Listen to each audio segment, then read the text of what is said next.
It is 7 o'clock. I will call to order this regular meeting of the Waco ISD Board of Trustees. On behalf of the board, we want to welcome you all to our meeting this evening and extend a welcome to those folks who are watching at home. And would like to tell you that the board's purpose is to set goals, listen to reports of the superintendent, approve budgets, contracts, and personnel appointments, and make policy for the district. We are not here to make management decisions or solve problems of individuals, as management is the sole responsibility of our superintendent and her staff. I would ask, if you have an electronic device or cell phone with you, if you would turn it off or put it on silent at this time, we'd appreciate it. And again, we can't tell you how much we appreciate your interest and support of the Waco Public Schools. With that, I'd ask that you join us for a moment as we pause for a moment of silence for prayer, contemplation, reflection, or meditation.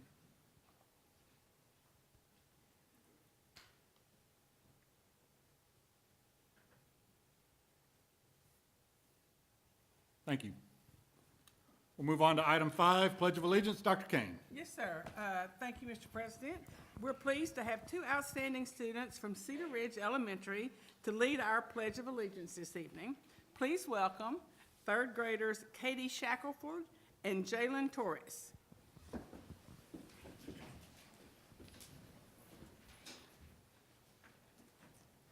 I pledge allegiance to the flag of the United States of America and to the republic for which it stands, one nation, under God, indivisible, with liberty and justice for all.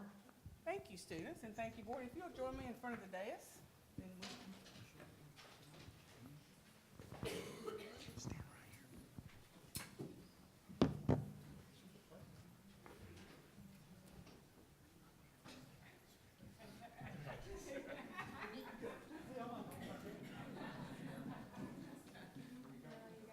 Our communications director said that he has a lot of favorite schools, and sometimes he gets Cedar Ridge and Parkdale mixed up, and that those students are from Parkdale.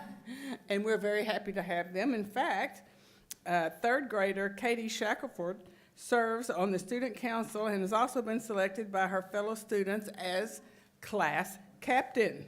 Katie is a straight A student who loves reading, particularly the Captain Underpants series. Her favorite holiday is Christmas. When she's not doing schoolwork, she enjoys playing her guitar and taking guitar lessons. When Katie grows up, she wants to be a teacher and help children learn to read.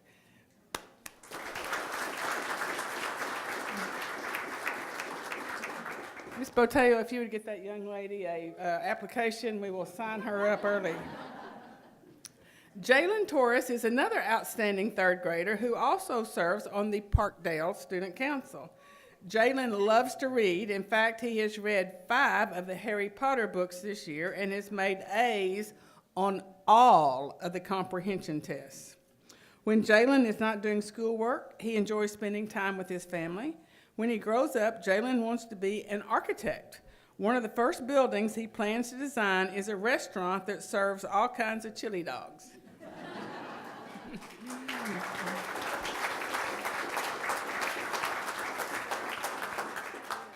Thank you again, Katie and Jalen, leading the Pledge of Allegiance tonight, and enjoy your books provided by Barnes & Noble Booksellers, a proud adopted school partner of Waco ISD. Each year, the Texas Association for Gifted and Talented honors outstanding individuals who have demonstrated commitment to gifted learners in Texas. Awards are presented in 4 categories, including teacher, rising star teacher, advocate, parent, and administrator. These awards recognize service, contributions, and commitment to gifted education in Texas. One of this year's honorees is our very own Dr. Cecilia Boswell, former Executive Director of Advanced Academics at Waco ISD.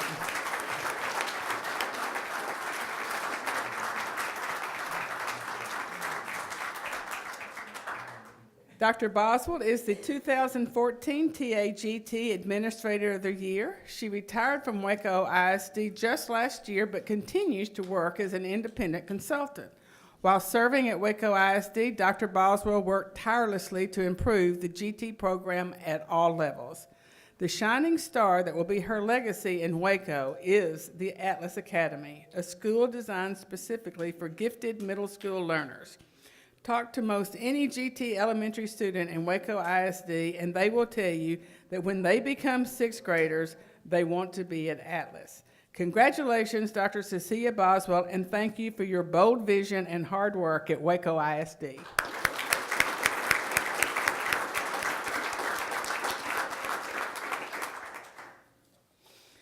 Each year, the PBK architectural firm invites the students from its school clients to participate in an art contest.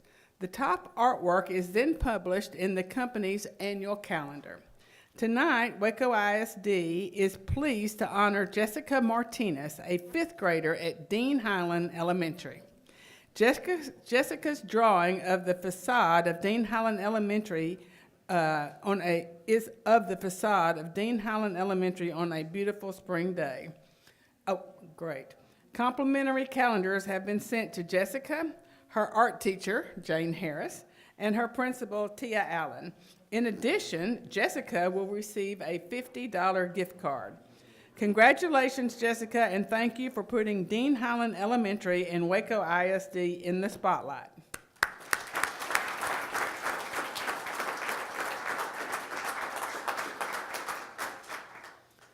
On Saturday, December 6th, students from University High traveled to Belton High to compete in that school's annual UIL Academic Invitational. The Belton meet is one of the largest invitationals in Central Texas, so individual success is not easy to come by. Many times, there can be as many as 35 contestants in any one category.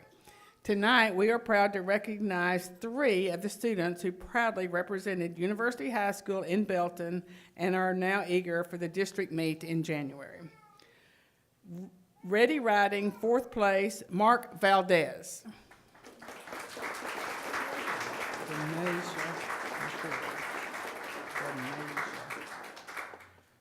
Poetry, 4th place, Denasia McCreary.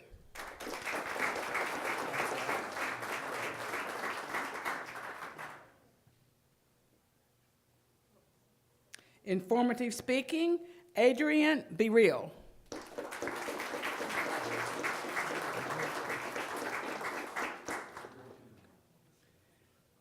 Congratulations are also extended to university's hardworking coaches, Carl Compton, Andrew Chapman, Clark Nelson, Telly Walthall, Glenn Price, and Anand Sulodkar. Go Trojans!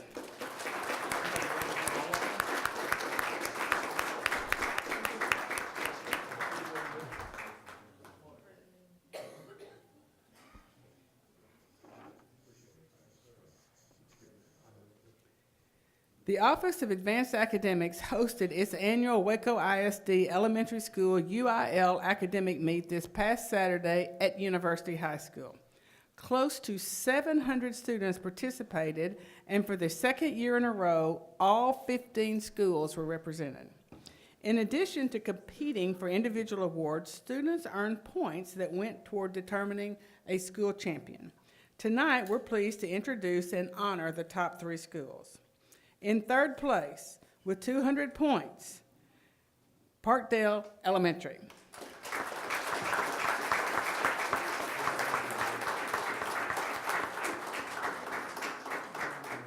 Parkdale's UIL coordinator is Constance McCracken, and the principal is Marcia Henry.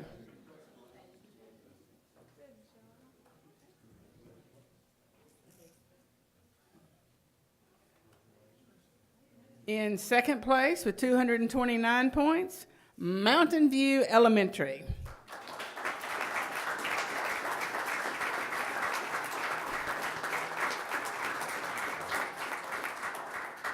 Mountain View's UIL coordinator is Colby Blackwell, principal Melissa Pritchard.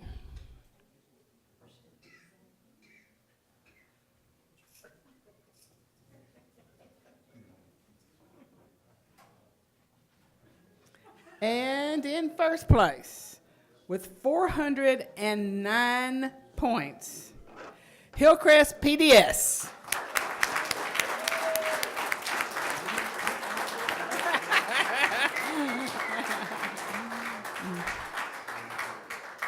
Hillcrest UIL Coordinator is Wendy Singletary. Principal, Dr. Amy Matthews Perez.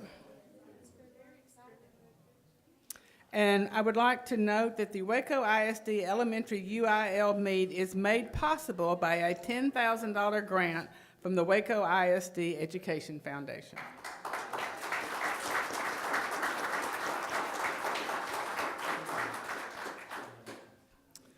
Waco ISD is very fortunate to have more than 200 adopted school partners assisting our students, teachers, and administrators at every campus. Tonight, I am pleased to recognize the Partners of the Month for December 2014.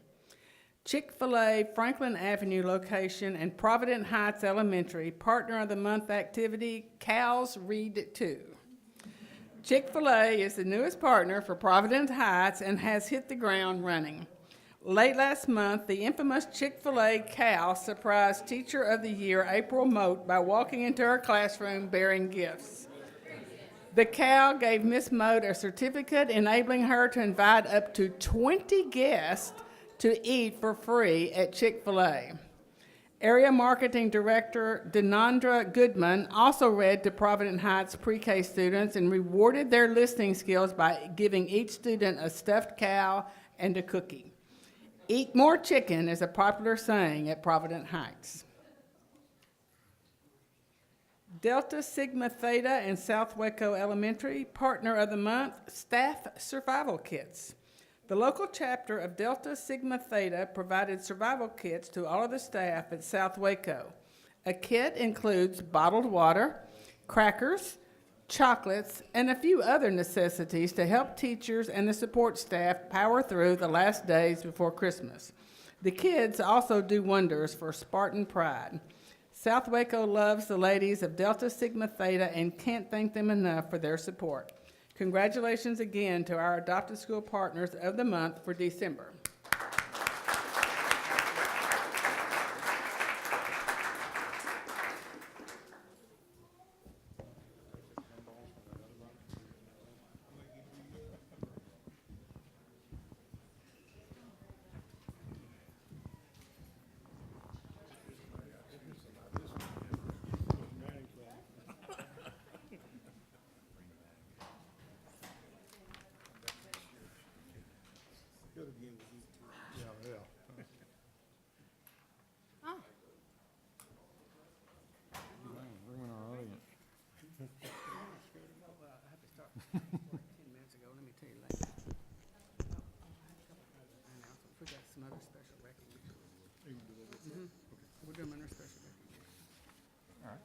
Dr. King, I understand there are a couple of other announcements or recognitions you want to make. Yes, sir. I have two people I would like to introduce along with announcements. Brandon Cope is now the director of the Greater Waco Advanced Manufacturing Academy. Mr. Cope has been in education for 6 years. Before moving into administration, he taught 8th grade math and Algebra 1 at Cesar Chavez Middle School. He served 1 year as an assistant principal at Waco High School and 1.5 years as principal of Crestview Elementary School prior to accepting the director of Guama position. He conducted an Art of Leadership Symposium or participated in the Art of Leadership Symposium at Harvard University. I believe it was this summer.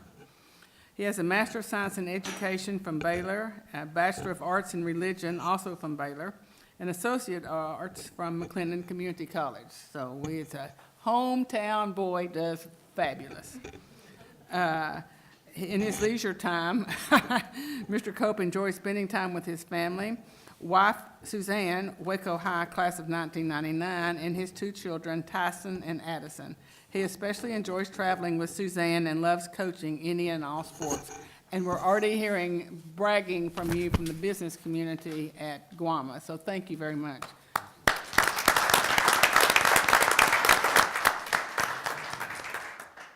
Which leaves an opening at Crestview.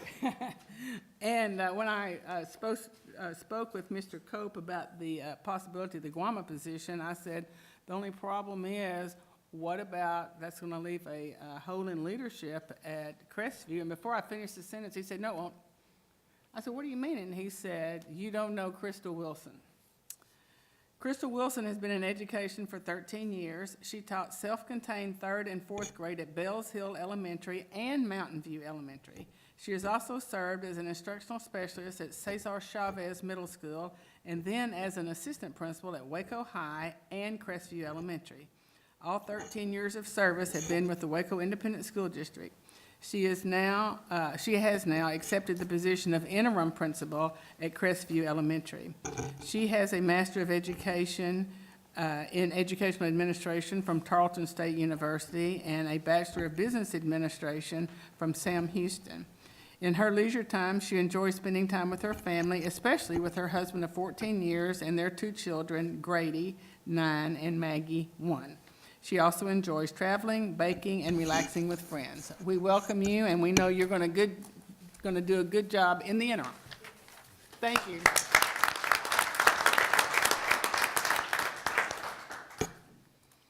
All right, we'll move on to item 7, audience for guests. No one signed up this evening. So brings us to item 8, the consent agenda. I've not been asked to pull anything. Does anyone have anything they want removed from the consent agenda? All right, then I will entertain a motion to adopt the consent agenda as presented. Thank you, Mr. Pettis. Is there a second? Second. Thank you, Ms. Sykes. Any discussion? All those in favor say aye. Aye. All those opposed? Consent agenda is adopted unanimously, which brings us to item 9, discussion and possible action, gifts and grants to Waco ISD. Dr. King. Yes, sir. Well, there are no gifts for the month of December. However, we do have some information on grants. The Meadows Foundation Charitable Schools Program awarded 5 grants to teachers for students to participate in projects on their respective campuses or in the community. The 5 teachers and campuses receiving the awards of $500 each, totaling $2,500, are the Atlas Academy, Miss Mary Duty; Cesar Chavez Middle School, Donna Asbell; Tennyson Middle School, Sherry Prather; University High School, Mike Chapman; and Waco High School, Joyce Hartford. The Texas Music Educators Association awarded 3 campuses instructional support program grants: Indian Spring Middle School, Lake Air Magnet Montessori, and Tennyson Middle School. Each will receive funding to purchase materials to supplement the music library, allowing the music staff to introduce students to more advanced music and for the students to learn and perform it. The total grants awarded among the 3 campuses is $2,897.50.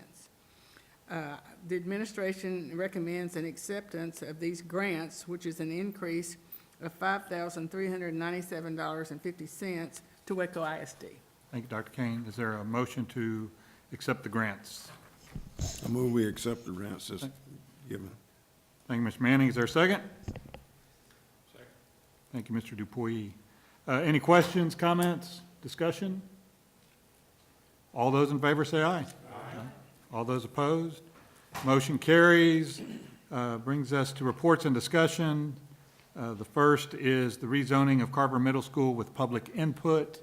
Obviously, the information's in the packet. I know we've discussed it at length and held one public forum over at J.H. Hines and then provided this opportunity at meetings. Is there anybody on the board that has any questions or any insights they want to share? All right. Is there anybody from the public who is here to address this issue, maybe didn't know to fill out a form? All right.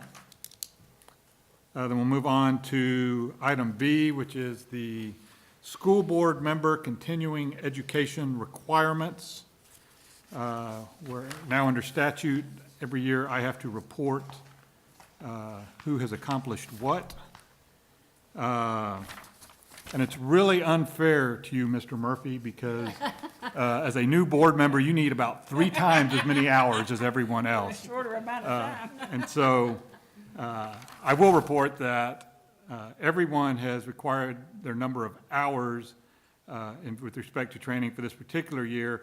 Mr. Murphy needs 1 additional requirement for new board members, which is orientation to the Texas Education Code. Region 12 is that provider. The sessions provided twice a year, and I understand that will be taken care of before the end of the school year, and all other trustees have met or exceeded their education requirements. If you're curious as to how many hours you personally have achieved, I've got that breakdown. Suffice it to say, Mr. Sykes, Mr. Manning, Mr. Dupuy, and I barely got over the minimum, whereas Mr. Perez and Mrs. Tikel kind of embarrassed us almost 2-1, so. The But, Atlas Academy versus, but we have all met what we were required. Angela, we were in class, they were partying.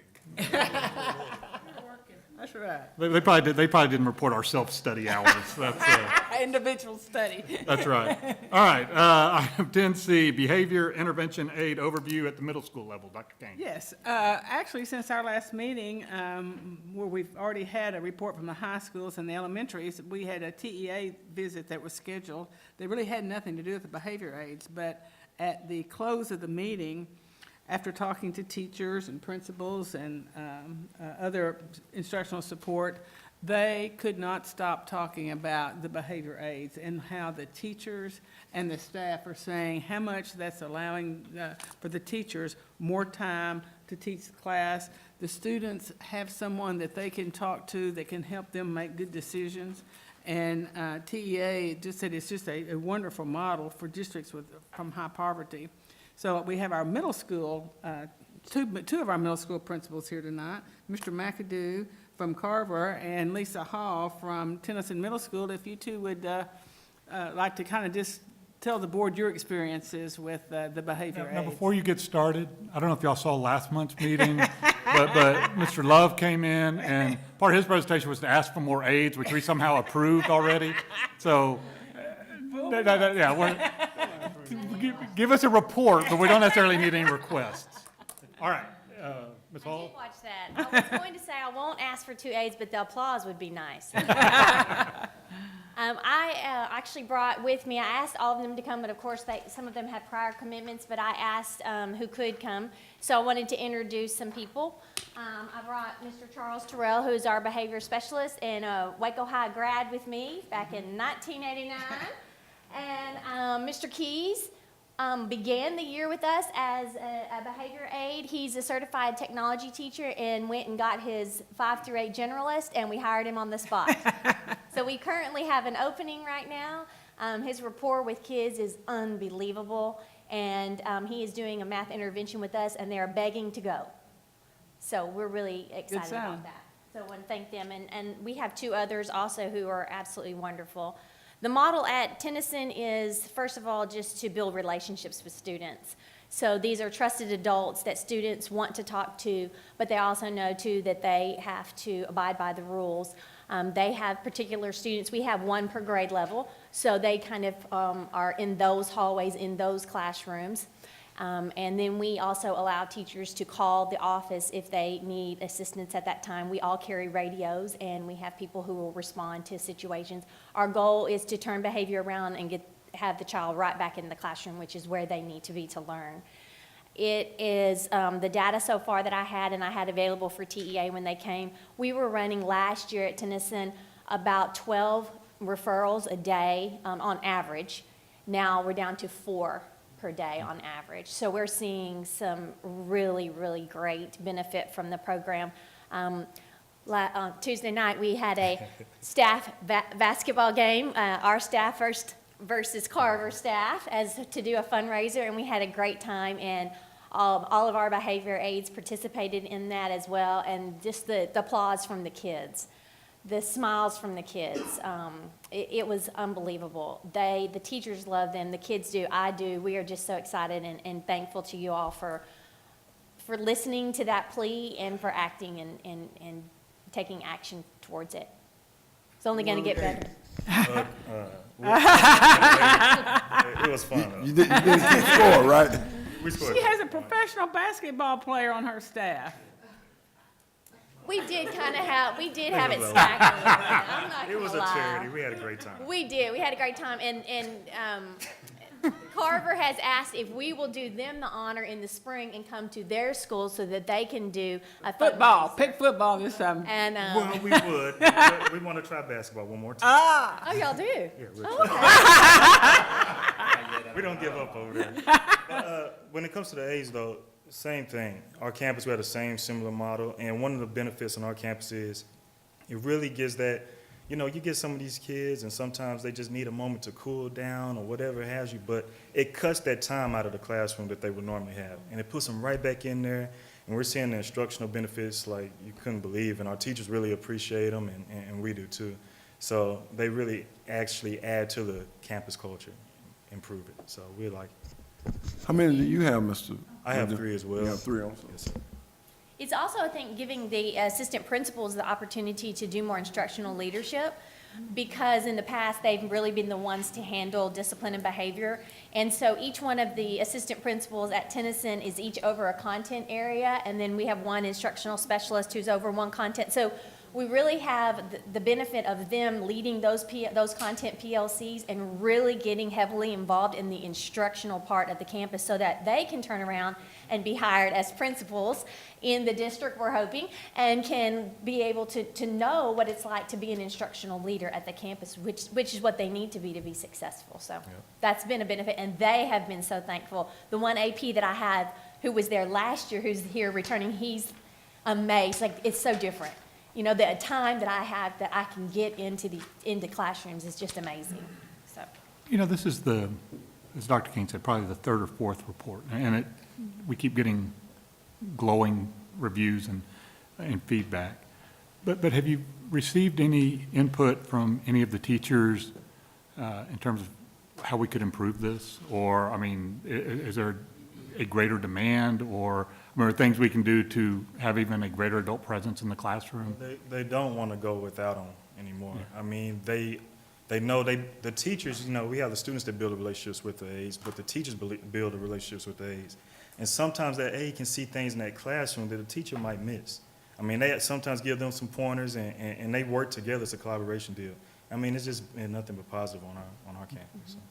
And Ms. McAdoo, I would observe that when they started talking about the score of the basketball game, I really appreciated the way through gritted teeth you said it was all fun, it was for charity, and you sounded very sincere in that statement. Any other questions, comments? Yeah, Ms. Murphy. So great rapport with the students and the aides. How was the rapport with the aides and the administration as it relates to the dissemination of information that could be critical in aiding a child that could be in a toxic environment? On our campus, we have a behavior specialist. And what that person does is they provide resources for the aides. We don't just send them out there and say, hey, go talk to kids. They all have different tier 1 strategy, tier 2 strategies that they can use with those students. So they also go to trainings, they're trained, and they're not just going out there saying, hey, I need you to be quiet, but they have different resources that they can use, and they have to document those and track what's working with this student, what's not, and try to build that relationship with them. In fact, what we do is, once they develop and know which class that student has, they automatically go and check on that kid during that time. And then they say, hey, you need anything? They already, instead of being reactive, we're trying to be proactive, and it's really helping us having those people in the hall.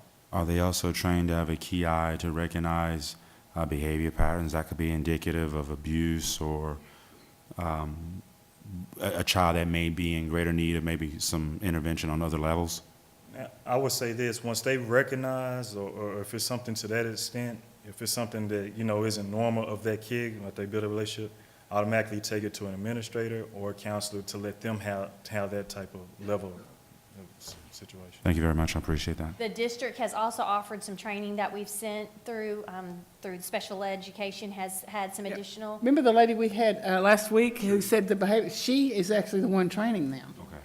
And one of the reasons too why I hired Mr. Terrell is because he was a probation officer in this area, grew up in this area, and so he has that training too that he's brought with him and has given us about other signs and things, and knows so many of the families already. So he already had that great rapport out with the community, and that's helped us as well with that. So, but it's really ongoing. I mean, we're constantly looking. We're talking already this summer about what we want to do, and training that we want to send our specialists to so that he can bring even more of that back to us so we can continue to just keep growing this. See, program. at first, I mean, it's not been without a bump in the road, because some of the people who thought they would be good behavior aides realized it wasn't what they thought it was. Others who they just didn't have the skills we need, so, but we very quickly kind of resolved those issues. We have 2 of our behavior aides here, and why don't we, if you don't mind, could we let the board ask them some of the questions about what they're seeing and any suggestions that they have, or maybe a success story? I have a question for the principals again, though. Okay? Now, how many aides, behavior specialists do you have? 1 and then 3 aides. Well, and I actually have 1 opening because since I hired Mr. Well, Keith. tell them the difference between the behavior specialist and the behavior aides. A behavior specialist would be someone who's a degree person who already has quite a bit of education or experience working with students. And that money would have come from her budget, because there's a certain amount of money from title and comp that you can choose behavior specialist, instructional specialist, maybe programming, and she chose a behavior specialist. So she is a behavior specialist. The 3 aides are the ones that the board provided. And what about you, Mr. McAdoo? Zach Mock, same as that. Same. Okay, are they all males, or you have females also, or what? I have two males and 1 female. One female? Same Okay. thing here, since I have the opening.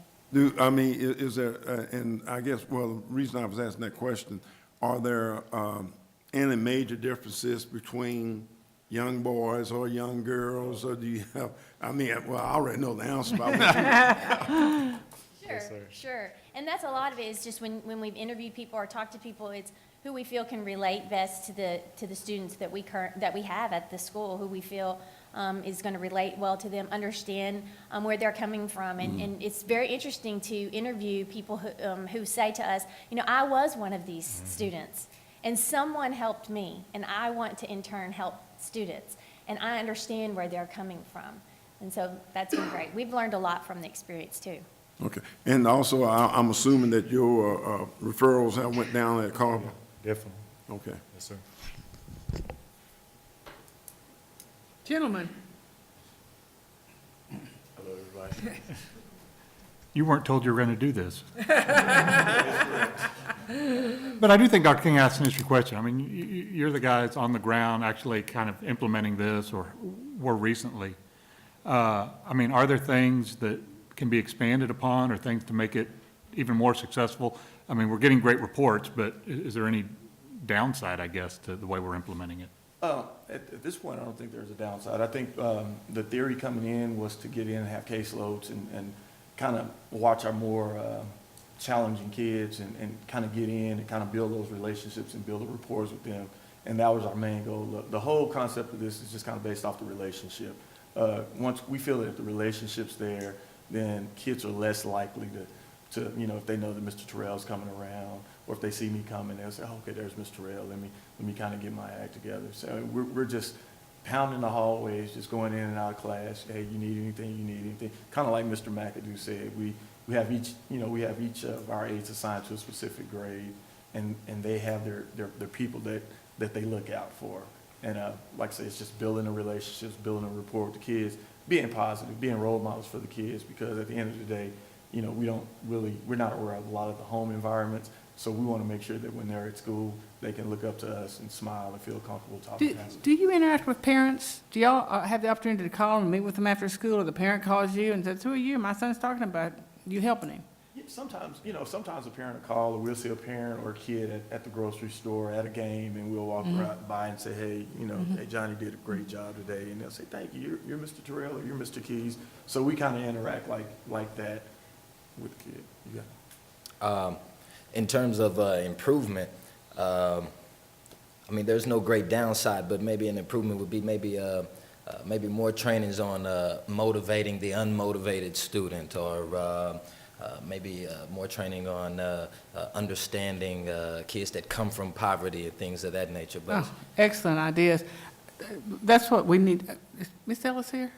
Oh, that'd be great whenever we work with Patrick. I hadn't thought of that we need to, even if that, we'd be bringing them in early, the Ruby Payne training, a lot of the trainings that teachers go to, when you look at our, kind of our matrix of different offerings, that would be excellent. But, and thank you for your specificity, because I would have never thought about the motivation. We need to ask you, what is it would help you? And if that's what helps, and, no, great. Mr. President, I had a question. Ms. Murphy, go ahead. Do you have many opportunities to interact with the parents as it relates to intervention or some of the tactics that you're employing on campus that are productive things that could work in the home? Yes, yeah, to a certain degree we do. You know, if we have a kid who's struggling and he's been struggling and we've tried a couple of different things to get that kid reeled in, then we'll call and say, hey, you know, Ms. Johnson or whomever, you know, we want to talk to you about your son. We could set up, you know, a lot more parent conferences to come in. We hadn't done that as much because normally, it's like anybody else, when you get that phone call from mom or dad, the behavior is normally fixed, you know, at that particular point. But yes, if that answers your question. Other questions or comments? I have one other little thing to tell y'all too. They wear pedometer, like on their phone, they put their pedometer on, and they'll walk between 5 and 7 miles a day. Oh, they're so slim and trim. Part of our wellness program. Good idea.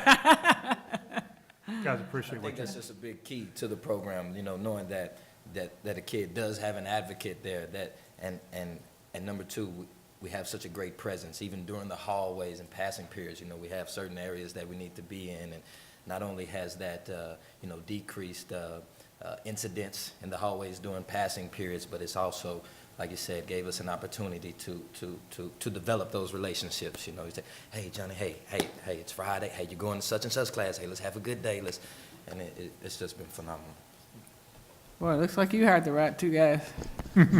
I like the fact that, as Mr. McAdoo said, that we are being more proactive instead of waiting for it to happen. And I think in the long run, this is one of the best things that we have had to do, and we definitely support you guys. And like say, if you need it, well, I won't say that.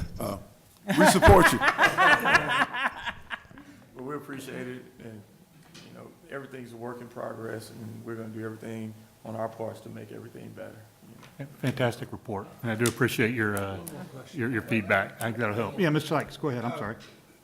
The number of referrals that have gone down, have you noticed the a difference in the type of referrals, I guess? Yes, you know, a lot of our referrals, unfortunately, are tardies. I mean, and once they get to a certain level, we have to increase our consequences. So one of the great things, an idea that we got actually from the middle school principals meetings that Mr. Hartley drags us to at 7 o'clock in the morning sometimes, was that at some of the campuses, I believe at Carver's one, they are handing out to parents in the morning, to the parents who are bringing their kids late, the consequences that the student is having to serve because the child is late. So we printed up a whole bunch of those, and we're going to start that process. If I do a tardy incentive, and I have a 6th, 7th, and 8th grade competition, my tardies go down. So I mean, I'm going to have to do one, I guess, every week. But there's things like that. All the students who did continuations of DAEP last year, who came to us later on in the year because they started at DAEP, not one of them has had to go back. So that has been positive for us too.